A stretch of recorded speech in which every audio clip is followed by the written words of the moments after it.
sports fans, and welcome to the Heavy Hitters Podcast, the ultimate destination for your weekly dose of sports excitement with co-host Darnell Duff. Now it's Sandvin, right point with it. Left circle, Paul wants it, fires it, scores!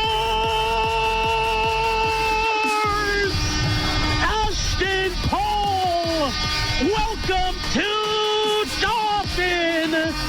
And co-host Jeff Henson. Williams, blue line, shot, rebound! Oh, you hit! Score! Score! Morgan McLean! The Storm are AJHL champions!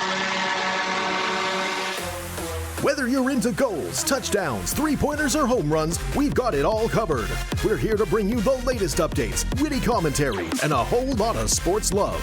So, whether you're tuning in from the sidelines or the comfort of your own couch, get ready for a fast-paced ride through the world of sports. Strap in, because it's game time on the Heavy Hitters Podcast. Hello! Welcome back. Good morning, good evening. Maybe it is the middle of the night for you. I know we have listeners from all over this beautiful world, but welcome back to the Heavy Hitter Podcast.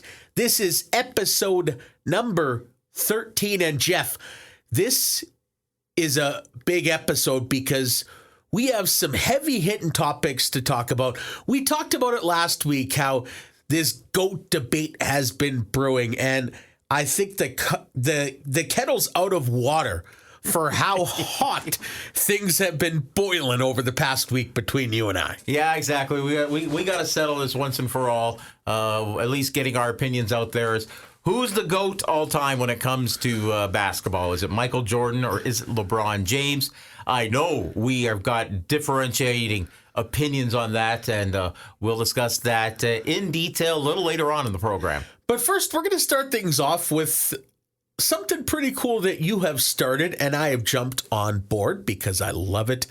The Canadian Fantasy Hockey League. You now have, well, I guess we're a part of a league that has 24 teams, some outrageous names from all across the country, some online shenanigans. This should be fun. It's going to be a lot of fun. Just to now to back things up. I mean, people that maybe have seen my profile on our Heavy Hitters website, where I mentioned that I'm a big fan of internet fantasy hockey, and I've been doing this now for it'd be well over 20 years. I think back probably to the late 1990s when I was first living here in Dauphin. It was when I first kind of got my taste of it. What it is, there is a program out there. It's called the Simon T Hockey Simulator.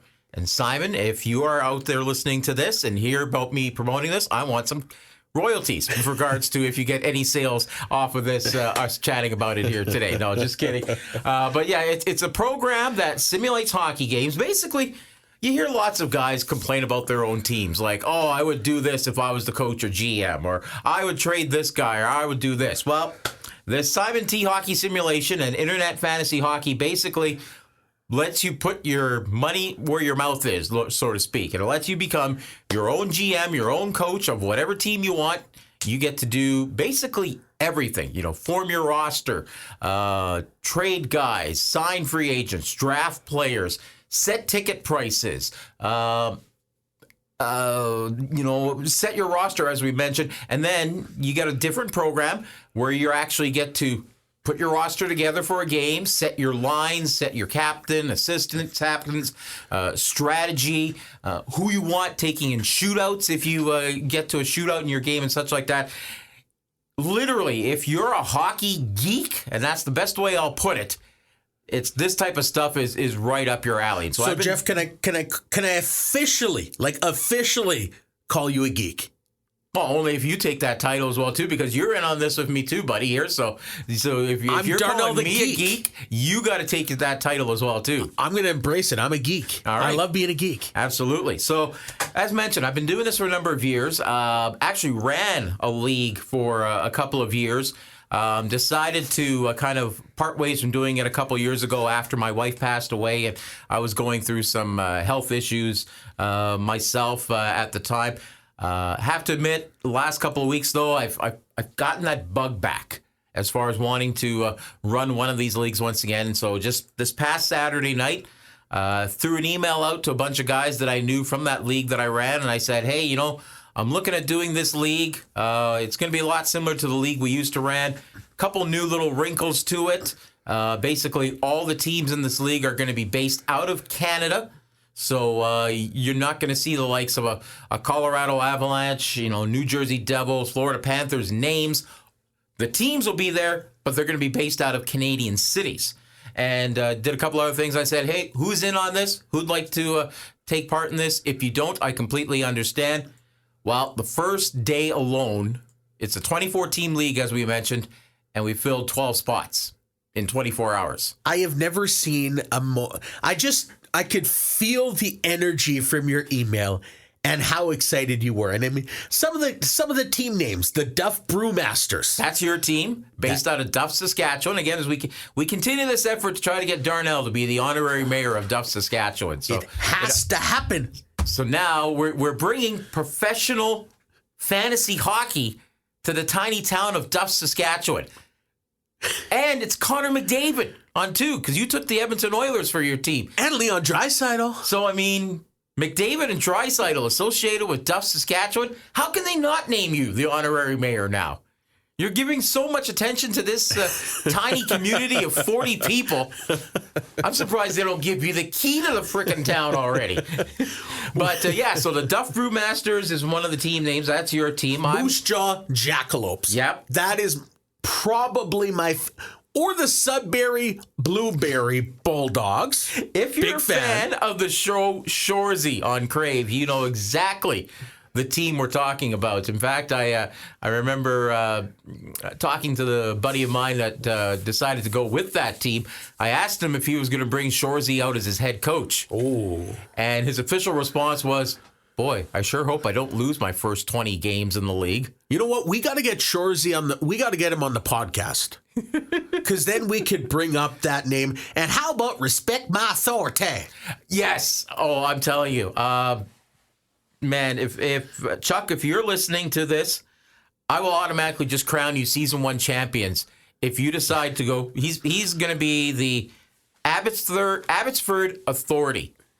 And if he does a logo that in any way associates Eric Cartman with sunglasses on a tricycle and a police light on his tricycle, Chuck wins the first year of the league. We won't even play the first season. Chuck will just be crowned champion, because that would be the ultimate logo right there if he decides to go with that for the Abbotsford Authority. All the pressure is on Chuck. So the Canadian Fantasy Hockey League, we even have a website. You can check us out at cfhlhockey.ca. And I'm going to mark it. It is Wednesday, May 22nd, as of this recording. I am beating you, Jeff. I am beating you in the inaugural season of the Canadian Fantasy Hockey League. You and I are in the same division. We are both in the Prairie Division. You with the Duff Brewmasters. I've decided to pay respect to my old hometown, St. Rose, Manitoba, going with the St. Rose Royals, which was the name of all the minor hockey teams in that town, and the name of the longtime senior hockey team in that community as well, too. That's who I got my love from hockey from, was walking down the road to the St. Rose Arena and going to watch the Royals play.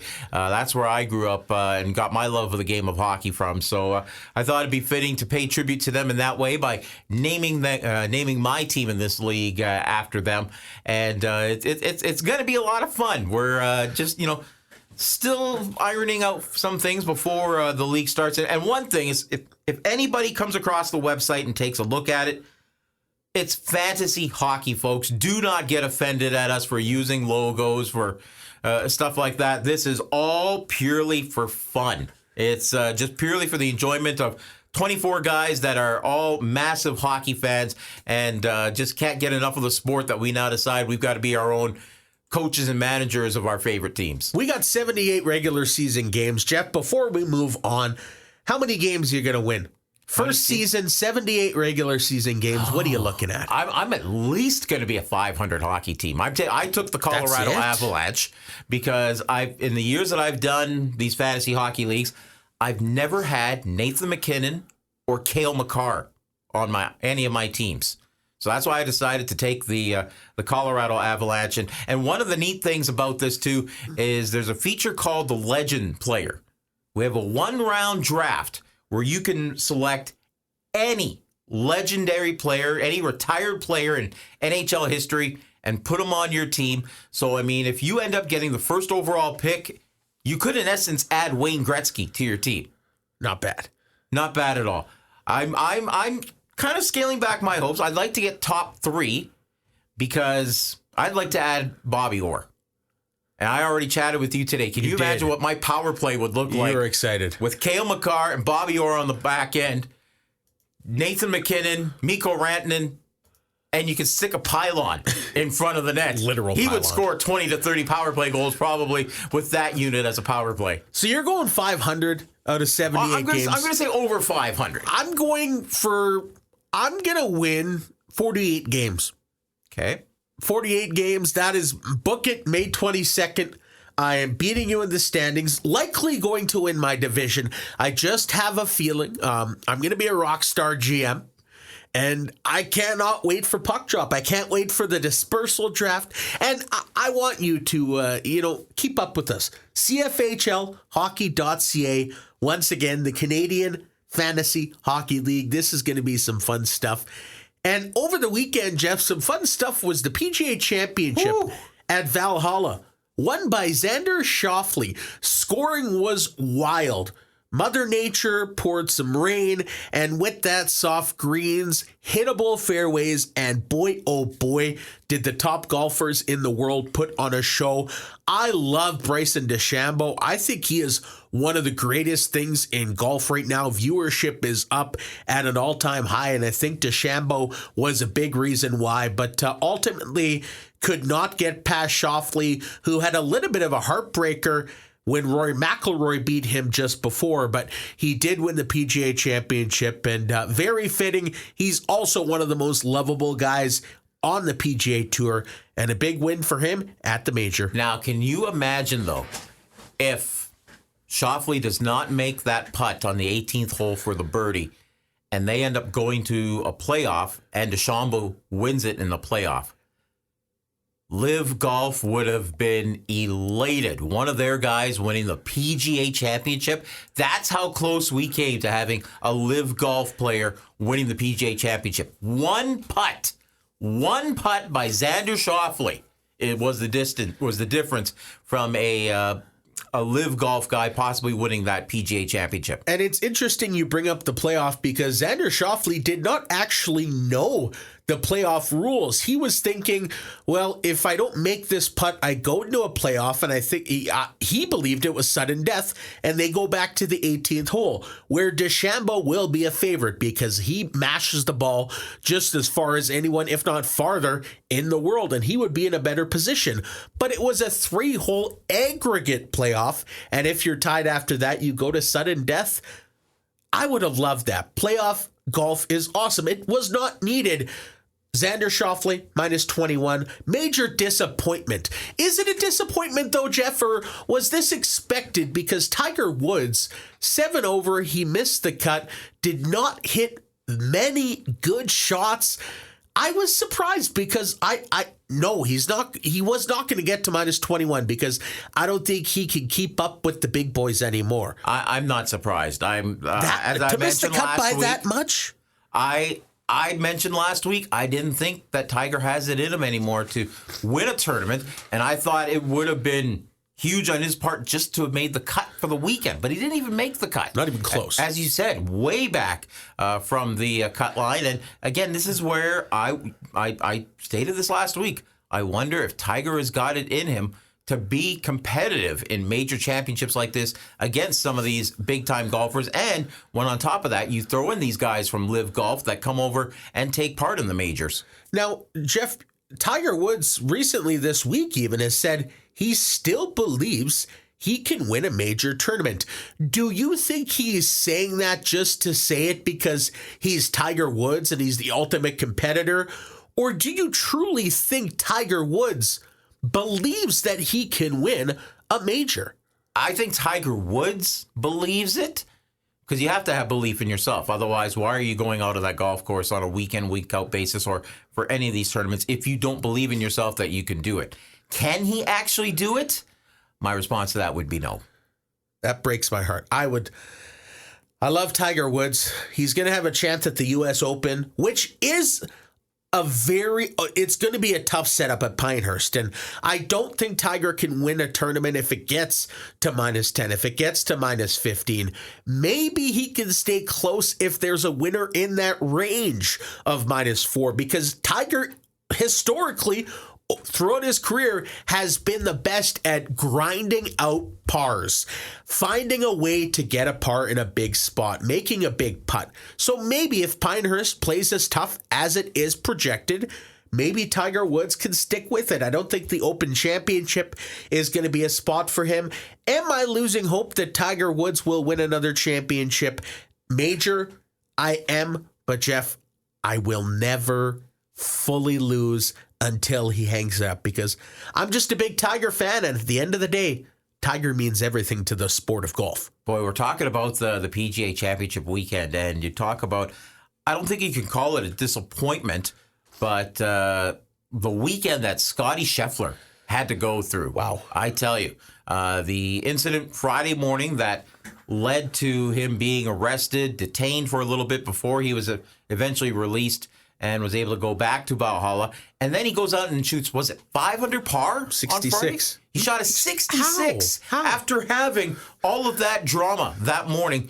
Barely had any time to warm up before the round, and he still shoots a 566.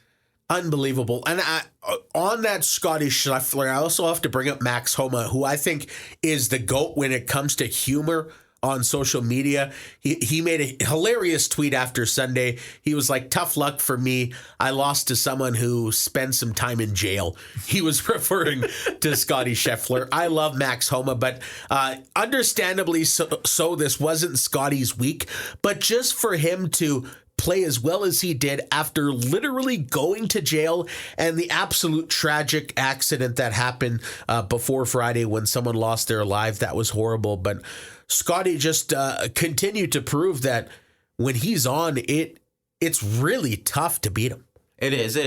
And I don't want to go any further without, of course, offering our condolences to the family of that worker that passed away on the Friday morning.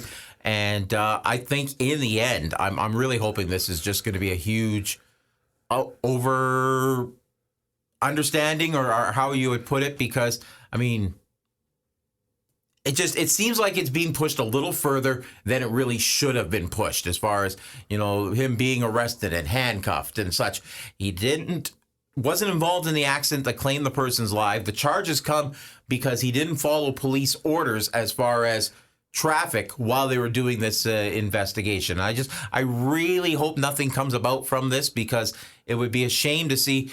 We saw what happened with Tiger Woods in his career, or what started to happen with Tiger Woods' career after his one accident, and then later that accident that caused those horrific injuries to him. He just hasn't been the same golfer as he was prior to that, and I hope that's not going to be a case of what we'll see with Scotty Scheffler moving forward. Scotty, we love you. We can't wait to see you.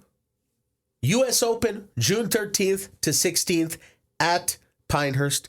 That will be the next major on the PGA Tour schedule. Incredible stuff. We have a lot to chat about. We're coming back in a couple of moments. NHL playoffs. Oh, yes. Oh, you got the grin on your face today, I tell you. Ear to ear. We're back in a moment, ladies and gentlemen. Thank you so much for tuning in. This is the Heavy Hitter Podcast. Duffy and Henny are coming back with a bang any moment now. Get ready for another round of intense action. Don't miss a beat. Head over to the Heavy Hitters Podcast on Facebook and hit that subscribe button to stay in the loop 24/7. Welcome back. Episode number 13. This is the Heavy Hitter Podcast, coming to you from the studio at 730 CKDM in Dauphin, Manitoba, and wherever you are, Virginia, Sweden, Holland, Netherlands, Florida. Can't forget Dan out in Edmonton, Aaron out the East Coast. This is a fun time. This is episode number 13. Have you started on your Swedish yet? No, I haven't. Remember, by episode 100, we promised we were going to be doing a little bit in Swedish by that point for our friends that have been listening to us in Sweden. Thankfully, we have 86 more episodes, which translates to like 86 weeks, which translates, man, that's a lot of translations. Yep. But don't worry, I will have you covered by episode 100, some Swedish. And I will have myself on Thursday night some nice popcorn, maybe a nice pop, and sitting on my couch and getting all excited for the Western Conference Finals because the Edmonton Oilers, they're there. They are the last Canadian team with the hopes of trying to win the Stanley Cup as they survive that second round series against the Vancouver Canucks. I'll give credit where credit is due. Boy, the Canucks were very plucky. They fought throughout that series. I thought they were going to be done when they lost Thatcher Demko and they lost Casey DeSmith, and they had to go to their third string netminder. What a story. Yep. What a story. The fact that they got up 3-2 with said goaltender back there, and somehow through that series, did Connor McDavid even score a goal in that 7-game series? If he did, maybe one. He did get quite a few assists, but I think McDavid got one, if not any, goals in that entire 7-game series. So you got to give the Canucks credit for finding a way at least to shut him down in that way. And then add on top of that, the Canucks lose Brock Besser, who has been an Edmonton Oiler killer. Hated to see that too. That sucks. Like I hate injuries. And of course it would have helped the Canucks, which would have been not beneficial for the Oilers, but just for Brock Besser to go through so much and to help Vancouver to get to this spot, that really was a shame and for him to miss that. He's an Oiler killer. Like he just feasts on the Edmonton Oilers. But hey, you know what? I do want to bring this up. Because last week, Mr. Duffy, okay, you were ready to throw Stuart Skinner under any bus. I still am. That would have come across anywhere near him. How do you respond now to him allowing 3 goals? What was his final save percentage for those last 2 games of that series? Had to be well over 920, 930. And he bounces back and wins Game 6 and Game 7 for the Oilers after you, Mr. Duff, were ready to, you were ready to send him to the Sudbury Blueberry Bulldogs, I think, to finish off his hockey career. I mean, at the end of the day, still has an .881 save percentage, still has a .287 goals against average, and 5 of his last 6 games have been under .900 save percentage. He gave up a goal on 15 shots and a loss. Gave up 2 goals on 17 shots in a loss. And another loss, he gave up 4 goals on 15 shots. Stuart Skinner is still not the goalie that the Edmonton Oilers desperately need. Not saying they cannot win the Stanley Cup with Stuart Skinner, but Skinner is not the guy. And it kind of irked me a little bit. At the back half of that series, he mentioned when he got pulled, Picard came in and played pretty well, I think. But Skinner mentioned that I deserve to be in the net. Why? What have you done to deserve to be in the net during the Stanley Cup playoffs? And I'm getting frustrated. I love the Oilers. But for Skinner to say that he deserves that moment, what have you done to deserve it? Well, when you consider the first couple games that he played in that series, no, he didn't deserve to be in the net. He got the chance after Pickard lost game number 5. It was a roll of the dice by Chris Knobloch. That could have really backfired heavily in his face if Stuart Skinner goes back in Game 6 and lays another egg in net for the Edmonton Oilers. Fortunately, he was solid enough. And I mean, the Oilers played probably their best game of the year in Game 6 in front of him. I think Vancouver had, 15 shots that entire night in game number 6. So Skinner was good. His teammates were better in front of him. And it get down to a Game 7 then, and Knobloch, I don't think, had a choice. He had to go back to Skinner for Game 7 in that series against Vancouver after the victory in Game 6. And at least he got that victory. But now, an even tougher test for the Edmonton Oilers coming up, because if there's a team on a roll right now going into the round 3 of the Stanley Cup playoffs, it's the Dallas Stars. Jake Ottinger, he is the kind of goalie that can lift a team to win a Stanley Cup. Dallas, 13th time in the conference final. Oilers now 9th NHL team to reach at least 40 series wins. These two teams have not played since the 2003 quarterfinals. It's been more than 2 decades when Dallas won that series in 6 games. This is a Dallas team that's led by Miro Heiskanen, who has 13 points. Wyatt Johnston, unbelievable playoff performance so far, 11 points. Robertson, you expect it, with 12. And then you have a lot of other contributors. Sagan has 8. Ben has 8. Stankoven, who last year was playing junior hockey in the Western Hockey League, he's pitched in with 6 points. I think this is a very, very well-rounded Dallas Stars team. Did you even mention Wyatt Johnston? I did, yeah, absolutely. Okay. He's been unbelievable with 11 playoff points. This is a well-rounded Dallas team who are superior in net without a doubt. They don't have Connor McDavid and Leon Draisaitl and Evan Bouchard, who had 20 points throughout the first 2 rounds of the Stanley Cup playoffs. He has been amazing as well. This has all the makings of a very long series. The one biggest question mark I have, can Edmonton pull out their defensive stops that they had in Game 6 to keep the puck away from Stuart Skinner? Because I still am not confident that when it comes down to it, Skinner will have the answer and be good enough to win. And that's going to be what Edmonton is going to need to win this series against the Dallas. They're going to have to play every game in that series like they did Game 6 and the first 2 periods of Game 7. And they've got to... Man, they got to find a way to stop these third period collapses. I thought that they would have learned after Game 1 of that series against Vancouver, but they just about let Game 7 get away from them as well, too. Up 3-0, less than 10 minutes left to go in the third period. And then before you know it, Vancouver's back to within 3-2 with still about 3-4 minutes left to go in the game. Edmonton's got to find a way to play a full 60-minute game like they did in game number 6 if they're going to have a chance of getting out of the Western Final and making it to the Stanley Cup Final. And I'm sure... Oh, so let's give me your prediction. Oilers and Stars. Who wins that series? Well, in my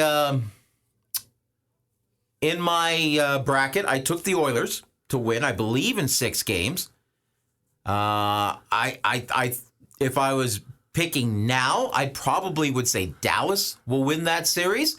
But I'm going to be cheering for the Oilers to move on because then that makes my bracket look really good. And I mean, as much as some people say that, and I know my stepfather is going to slap me 3 times from Sunday for saying this because he doesn't believe in the whole you have to cheer for a Canadian team to get to the Cup final necessarily. I want to see a Canadian club win the Stanley Cup. So I'm cheering for the Oilers. But I would say I think Dallas wins this one I think it'll go the distance in 7. I'm going to also say 7 games. I'm going to say Edmonton. Edmonton will go back to the Stanley Cup final. They will keep the dream of a Canadian team winning the Cup and the Cup coming back to Canada, just like a Cup will be coming back to Canada in the Canadian Fantasy Hockey League in a few months as well. So there's one good goalie, one outstanding goalie in that series, Ottinger. Not going to give Skinner that same distinction. But in the Eastern Conference Final, there are 2 wizards between the pipes in Sergei Bobrovsky as well as Igor Shesterkin. Shesterkin, .923 save percentage, a .240 goals against average. Sergei Bobrovsky, a .902 save percentage and a .237 goals against average. These 2 teams have some pretty potent offensive forwards and talents, but I think this could be one between the pipes. I think it definitely can be. And I think Sergei Bobrovsky is going to have to outplay Igor Shesterkin for the Florida Panthers to go on to the Stanley Cup Final. Deep down, that's the team who I'm pulling for. I'm a big Paul Maurice fan from his time with the Winnipeg Jets, and I want to see Pomo win a Stanley Cup. So I'm thinking Bobrovsky can do it. He has shown in these playoffs so far he has the ability to steal some hockey games. And I just think the Panthers in the end are going to grind it out a little more over the New York Rangers. I think the Rangers have got more high-end talent. Not to say Florida doesn't, but I think Florida's got that element to their game where they can just kind of grind you, annoy you, pee you off, shall we say.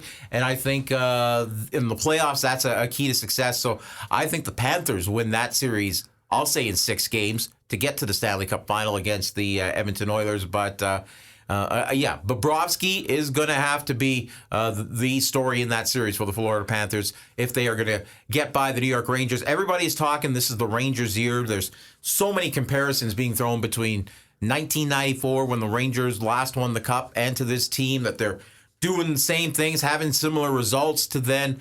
They won a President's Trophy back then, won the President's Trophy this year.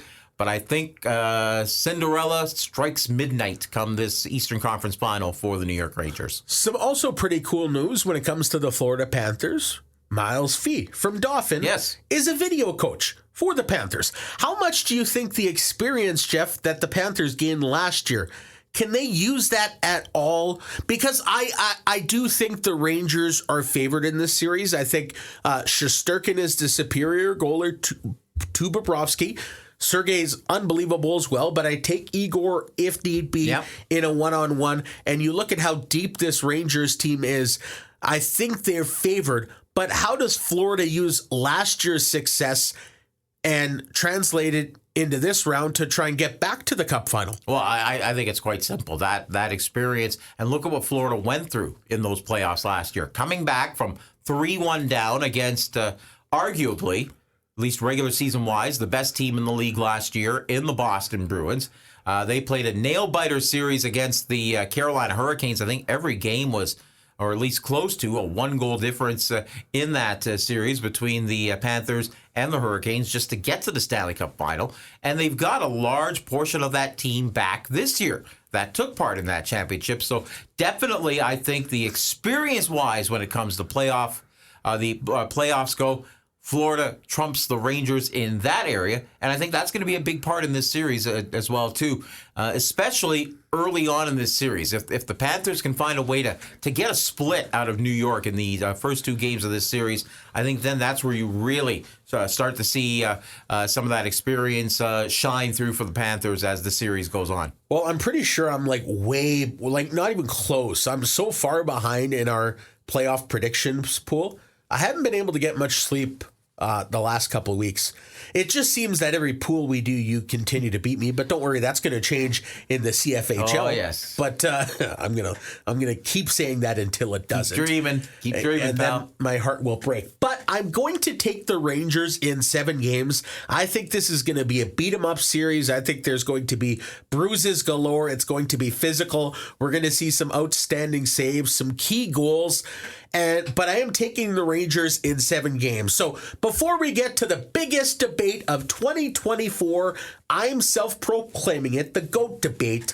I want to bring up one final thought, and the New Jersey Devils have a new bench boss by the name of Sheldon Keefe. Interesting. Didn't take long, call. did it? No, it didn't. I didn't think he would be out of coaching that long. I personally kind of thought maybe he would sit out the year, take his $5 million or whatever he was still owed by the Toronto Maple Leafs and just kind of sit back for a year before getting back into the coaching reins. But obviously, Keefe, a very competitive person. I also thought, if he was going to get back into the NHL somewhere, I thought maybe he would have actually gone to Pittsburgh and reunited with Kyle Dubas with the Penguins possibly. But New Jersey obviously sees something in Sheldon Keefe that they decided to give him a big contract and bring him on as their head coach. I don't know. I don't know if that's the answer for the Devils, though. I'm going to say no. What has he proven? Now, I also bring this to Paul Maurice. With Winnipeg, he couldn't do anything, but now what he's doing with Florida. I don't put Sheldon Keefe on the same pedestal at all as Paul Maurice, and a lack of what he did in Toronto. I think the New Jersey Devils are an up-and-coming team that needs some pieces. I don't think you want Sheldon Keefe to be a part of that. No, I don't think so. I think the Devils missed out by maybe not opening the piggy bank a little more for Craig Berube. I think Berube obviously went where the money was. That was Toronto. I think Berube would have been a better fit for the Devils as far as that young team, very similar to what he had in St. Louis when he took over the Blues in the 2019 season and eventually led them to the Stanley Cup championship that year.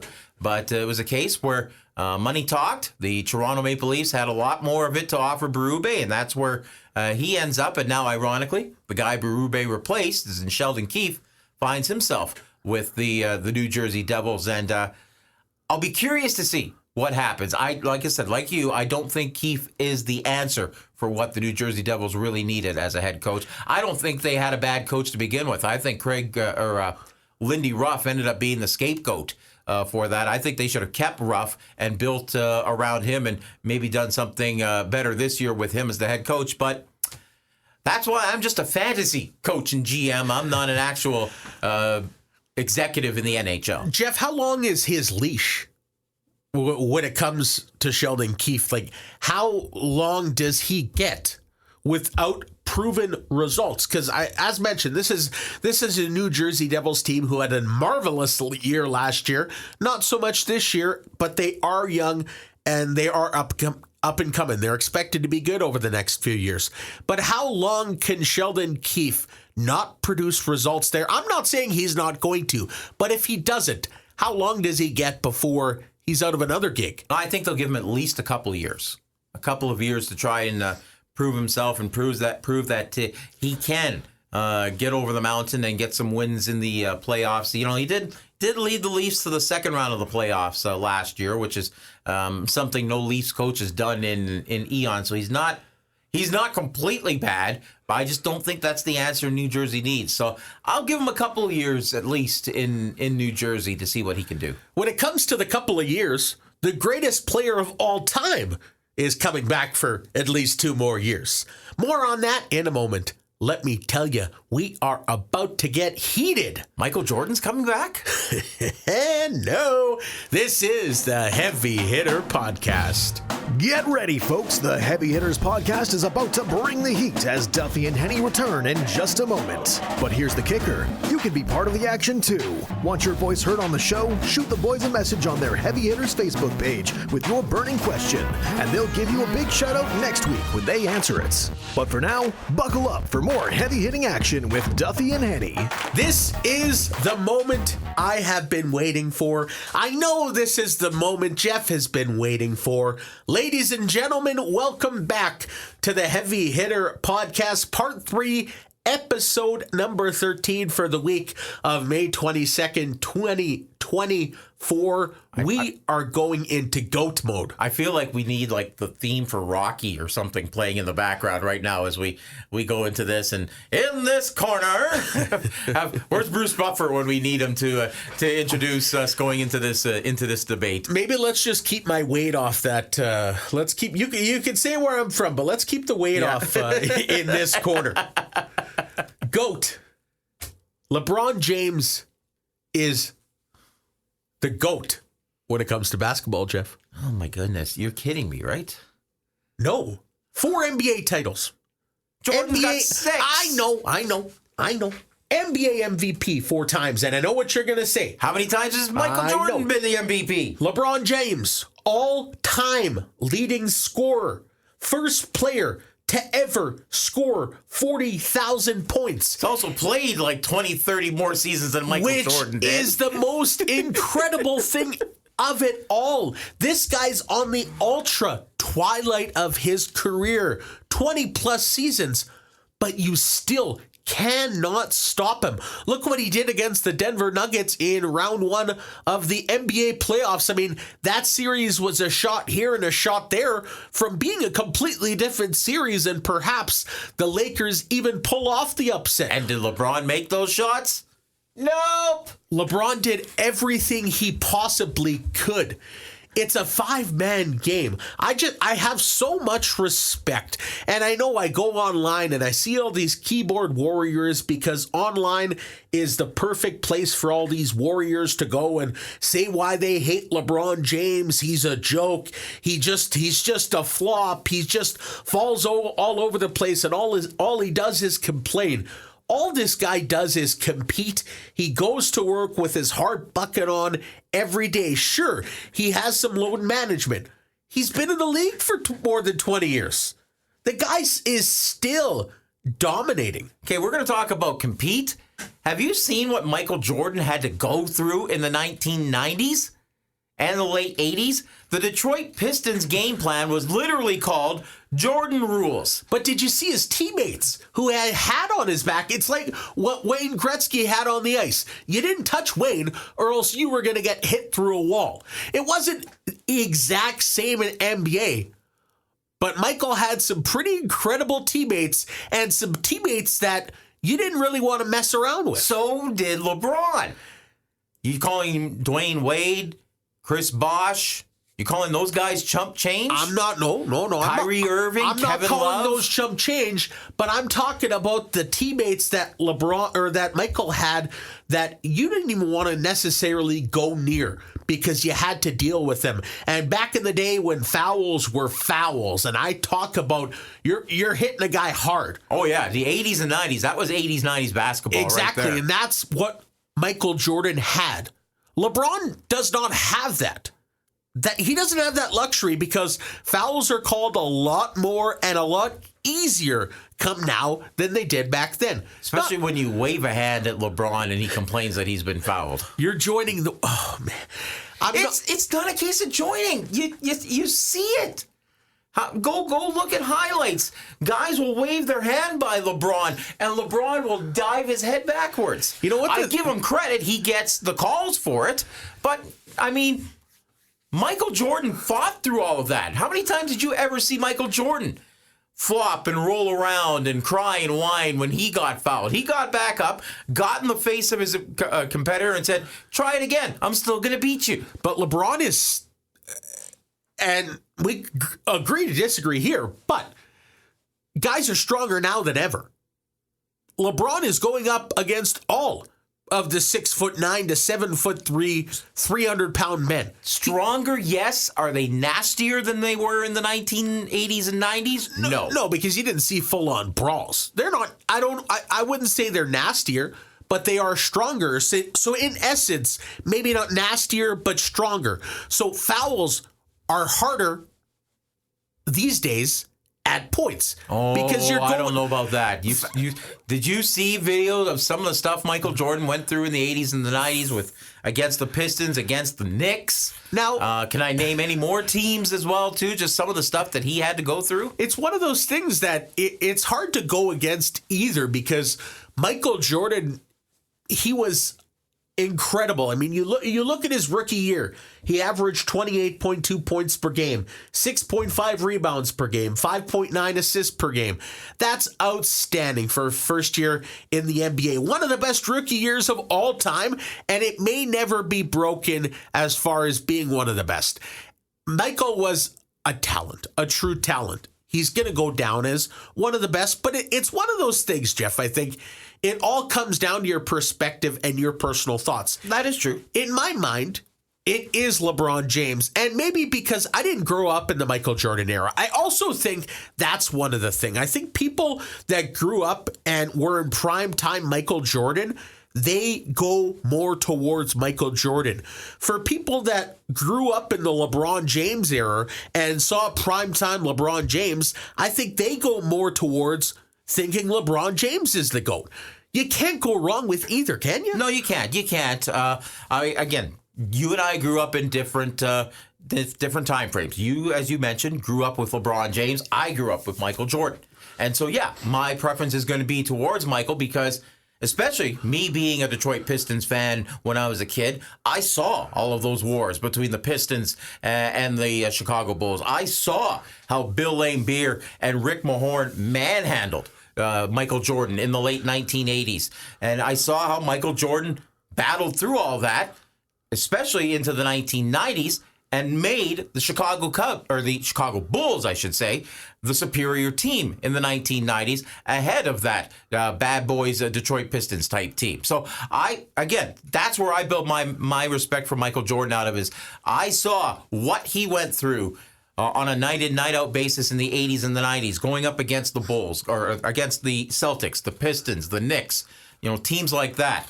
And yes, I've seen LeBron James go through what he's done in his career, but I have that respect for Michael Jordan. And that's why I made this point last week. It's so hard to pick a GOAT in any sport because it's different eras.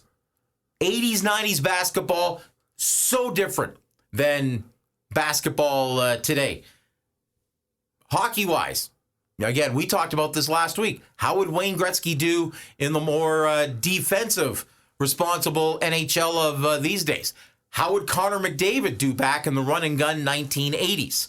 I don't think McDavid has put the time in as of yet to be considered one of the greats of all time.